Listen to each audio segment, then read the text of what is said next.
This is the Dallas Morning News. It's Thursday, December 4th. Starting the day off with a little rain, the showers should clear out this afternoon, but it will still be cloudy and a bit chilly with a high of only 46 today. The clouds will linger throughout the evening with an overnight low of 37. Here are today's headlines.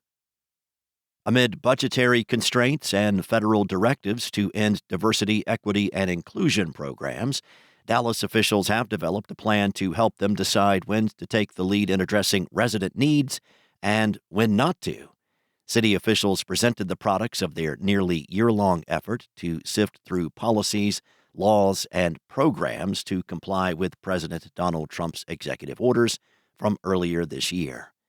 The president's directives require recipients of federal contracts or grants not to operate or support any programs that give benefits or contracts on the basis of race, sex, national origin, or religion.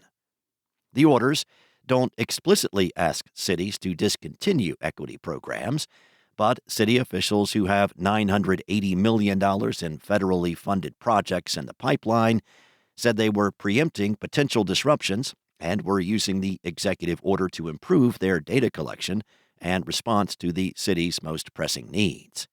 Recent changes involve consolidating the city's Equity Office, Housing, Homelessness Solutions, and Community Care departments under one banner.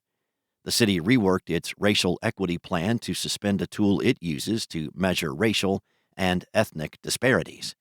It also ended its Business Inclusion and Development Plan, which gave added weight to contracts with minority and women-owned businesses. The two programs were replaced by new iterations, which the council was briefed on Wednesday. In other news, DFW International Airport contributes more than $78 billion to the North Texas economy. That's according to a new impact study released Wednesday from the Perryman Group.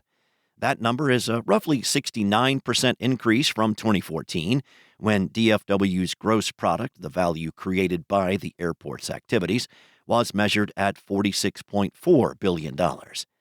The airport also said that direct and indirect employment now totals more than 680,000 jobs. The airport, the world's third busiest, is the central hub of Fort Worth-based American Airlines. DFW Airport is one of the largest and most influential organizations in North Texas. Its chief executive, Chris McLaughlin, will oversee a $1.3 billion annual budget, along with $2.26 billion in scheduled construction projects this year. Last year, total expenditures, the amount of money spent due to the airport's presence, increased to $146 billion from $87 billion in 2014. Personal income from the airport's activity increased to $47.7 billion, a 69% increase in comparison to 2014.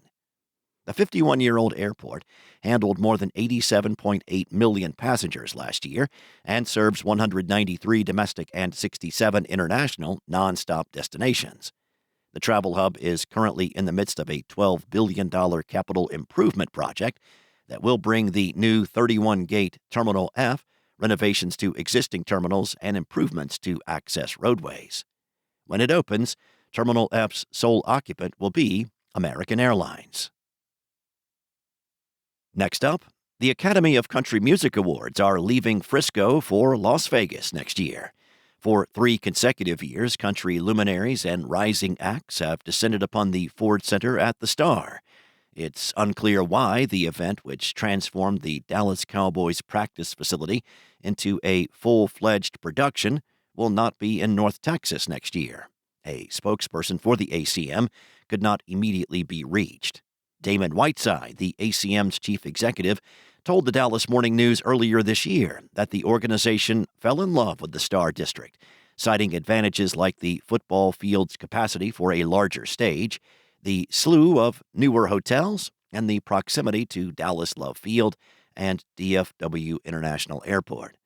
The event first came to North Texas in 2015 for a 50th anniversary show held at Arlington's AT&T Stadium before migrating back to Sin City. It returned in 2023 for an inaugural Frisco ceremony. And the largest online retailer in the U.S. has brought its drone delivery service to North Texas. Amazon has gone live in Richardson for local customers as it makes its first big push into the region. Customers in the area can use the technology for tens of thousands of items in as little as 1 hour. The service, operating from facilities adjacent to a fulfillment center, delivers packages weighing up to 5 pounds within a roughly 7 to 8 mile radius of the facility.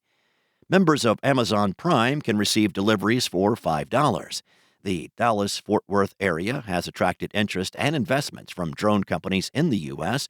and globally for years, as it benefits from a relatively open regulatory environment, good weather, and regions open to new technology. Walmart, an Amazon rival, has been a key player locally as it works with drone operators. Thanks for listening. For more on today's stories and the latest breaking news, visit dallasnews.com. Enjoy your day, and I'll be back tomorrow with more from the Dallas Morning News.